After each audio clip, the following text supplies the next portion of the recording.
Hello YouTube, my name is Alex, and today I want to talk about the Tesla coil.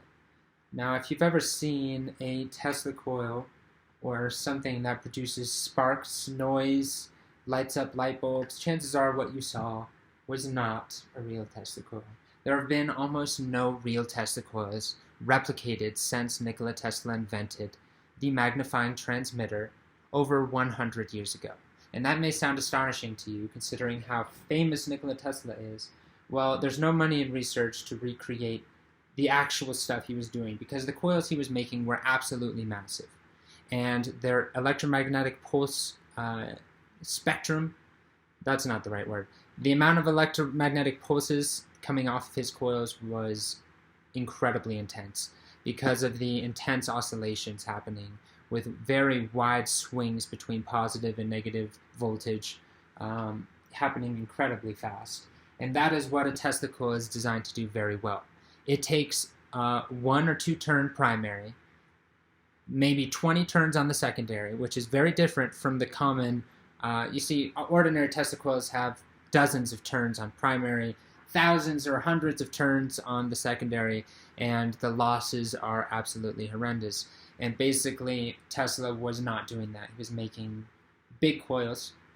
The reason they were big is to avoid sparking between the different windings.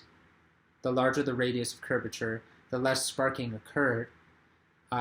He made coils which were designed for one thing, and that's transmitting energy through the earth to another Tesla coil. And the idea was that we didn't need power lines going across the world if we could only set up Tesla coils at certain nodal points around the world. And we put energy in, and we take it out with small systems of wireless reception at our house.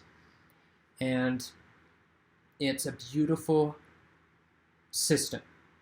It's a beautiful vision of what the world could be. Unfortunately, it's not attainable as long as the computers are what we're relying on, and what's functioning around us all the time. Right now, that is massively the case, obviously. So I wanted to talk about that, about how it's not feasible right now for Nikola Tesla's system to actually be used to its practical extent, which is why it's so misunderstood that the little thing sparking on a desk is not actually the thing that Nikola Tesla invented.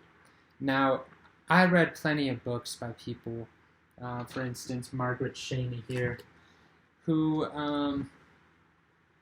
gave an opinionized account, as accurately as they may have tried to keep their opinions out of it, in order to get the actual information about what an inventor such as Tesla was actually going to try to do for the world, what he was actually working on at any given time. You have to look at what he published, what he wrote in his notebooks. There are these things are available online for those who actually go and look, and you really got to look and read through it to understand. Now, I'm going to save you the time.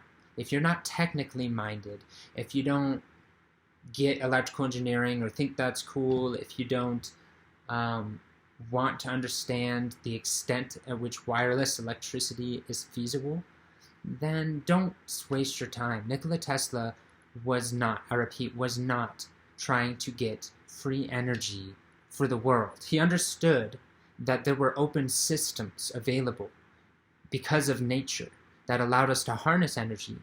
But his whole thing was, okay, harnessing energy from nature is possible in a variety of ways. Those are called open systems.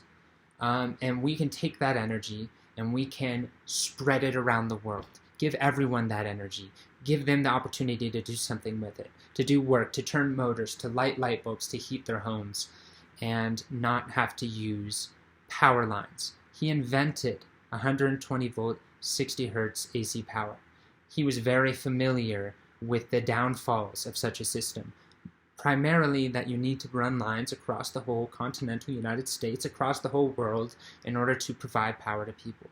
They need a line connecting to their house. Well, Nikola Tesla said, the earth can be the line, and you don't need a return line as long as you use my Tesla coil system, my magnifying transmitters.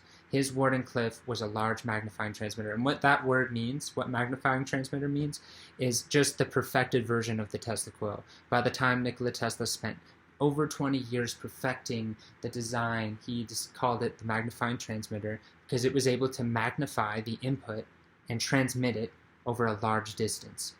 And with it, you were able to transmit power, not just information, which is the extent of the electromagnetic waves we are currently using.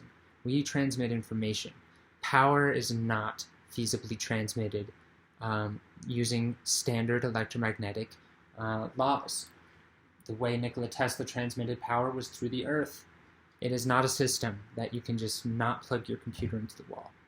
But his Tesla coils were the key to furthering wireless research. We can't pursue it because it destroys computers to be around a real Tesla coil. And real Tesla coils are massive. They're not small things you can run on a desk.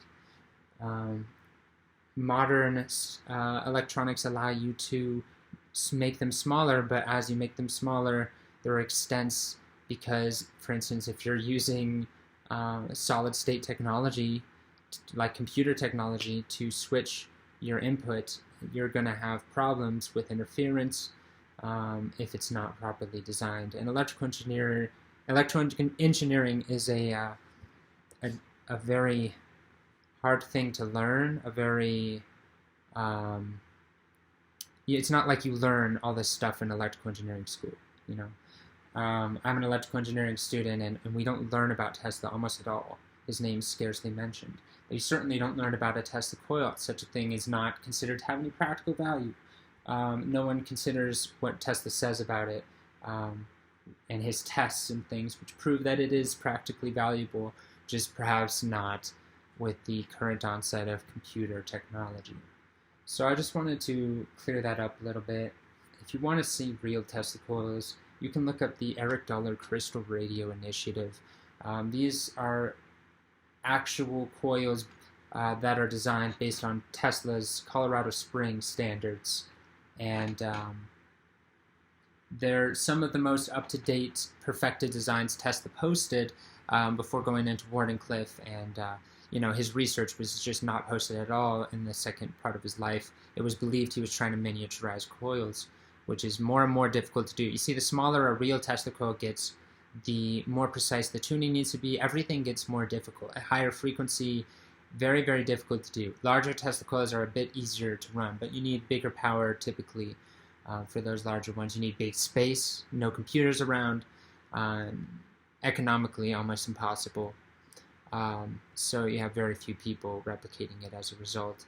And everyone's running around thinking this little spark thing is a Tesla coil. And people might wonder, why would a genius inventor make something that just sparks and lights up little light bulbs a few inches from it? He didn't. He was, in fact, on a whole different wavelength, working on something very technically advanced, very difficult to understand. So most people did not give the light a day. And he's just a very misunderstood person in general. So that's what grinds my gears. I just wanted to make this video about Tesla coils, clear up some misconceptions. Thanks for watching. Go ahead and like and subscribe. I read all the comments and reply to most of them. Thanks.